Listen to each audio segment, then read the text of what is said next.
Hi hello అండి, welcome back to my channel. ఇవాల్టి recipe వచ్చేసి ఎగ్ పఫ్స్ అండి. మనకు తినాలనిపించినా లేకపోతే పిల్లలు అడిగినా కూడా మనమైతే బేకరీకి వెళ్ళి ఇవి తీసుకొని వస్తూ ఉంటాము. అలా ప్రతిసారి మనం బేకరీకి వెళ్ళాల్సిన అవసరం లేదండి. మనము ఇంట్లోనే చాలా తక్కువ ఇంగ్రీడియంట్స్తో లేయర్గా ఎగ్ పఫ్ అయితే చేసుకోవచ్చు. ప్రాసెస్ అయితే చూసేయండి.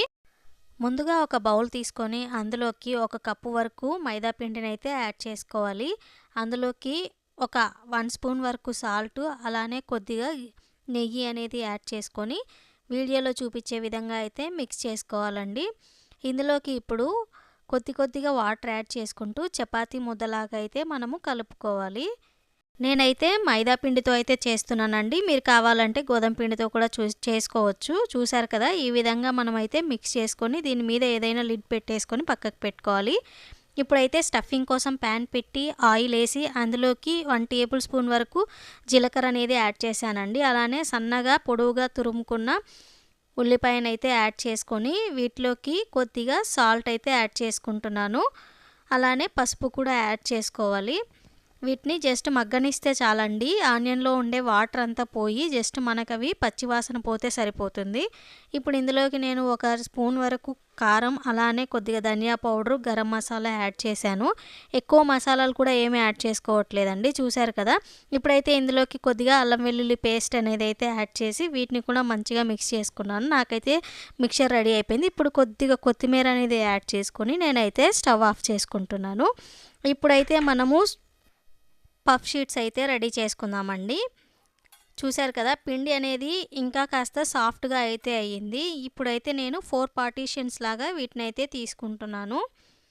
మనము పిండి అనేది ఒక హాఫ్ అన్ అవర్ ముందే కలిపేసి పక్కన పెట్టుకుంటే చాలా సాఫ్ట్గా అయితే ఉంటుందండి.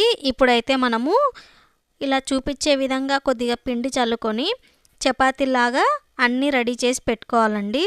చూస్తున్నారు కదా, చిన్న సైజులోనే నేనైతే చపాతీలు అయితే చేసుకుంటున్నాను. పఫ్ షీట్స్ ఇంట్లోనే ఈజీగా చేసుకొని మనము ఫ్రిడ్జ్లో స్టోర్ కూడా చేసుకోవచ్చండి. సమోసా కానీ ఏదైనా చేసుకోవాలన్నా ఇలా షీట్స్ అనేవి మన ఇంట్లో రెడీగా ఉంటే ఎప్పటికప్పుడు మనము పిల్లలకి చేసి ఇచ్చేయచ్చు.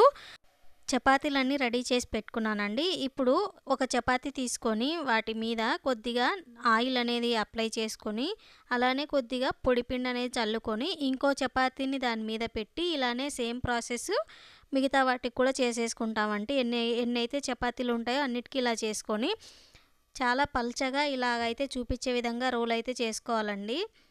ఇలా మంచిగా తిక్కుకోవాలి. చాలా సన్నగా అయితే రావాలి మనకి. చూస్తున్నారు కదా, ఇలా అయిన తర్వాత మనమైతే పఫ్స్ కోసము కట్ చేసుకోవాలండి. నైఫ్ తీసుకొని నేనైతే ఎడ్జెస్ అయితే కట్ చేసుకుంటున్నానండి. చూసారు కదా, నేనైతే ఒక 4 పఫ్స్ అయితే చేసుకుంటున్నాను. సో నేను దానికి తగ్గట్టుగా అయితే కట్ చేసుకుంటున్నాను. మొత్తము షేప్ అంతా కరెక్ట్గా వచ్చాక ఒక 4 షీట్స్ వరకు అయితే నేను కట్ చేసుకున్నాను. వీడియోలో చూపించే విధంగా అయితే చేసుకుంటున్నాను.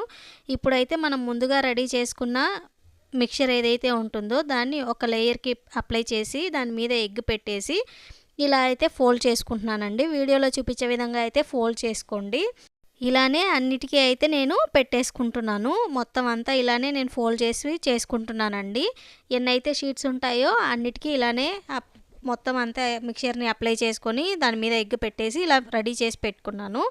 ఇప్పుడైతే వీటిని ఫ్రై చేసుకోవాలి. ఆయిల్ అనేది మీడియం హీట్లోనే ఉండాలండి. ఎక్కువ హీట్ అయితే అవి మాడిపోతాయి, లోపల ఉడకవన్నమాట. కలర్ అనేది తొందరగా వచ్చినా మనకి లోపల పిండిగానే ఉంటుంది. సో నేనైతే స్లో ఫ్లేమ్ మీద అయితే యాడ్ చేసుకుంటూ ఫ్రై చేసుకుంటున్నాను. చూసారు కదా, ఈ విధంగా అయితే మనకు ఫ్రై అవుతాయి. చాలా టేస్టీగా ఉంటుందండి. అన్నీ రెడీ చేసి పెట్టుకున్నాక ఇప్పుడు మనము ఎడ్జెస్ ఏదైతే తీసి పెట్టుకున్నామో ఆ పిండి వేస్ట్ అవుతుందని ఏం కంగారు పడాల్సిన అవసరం లేదండి.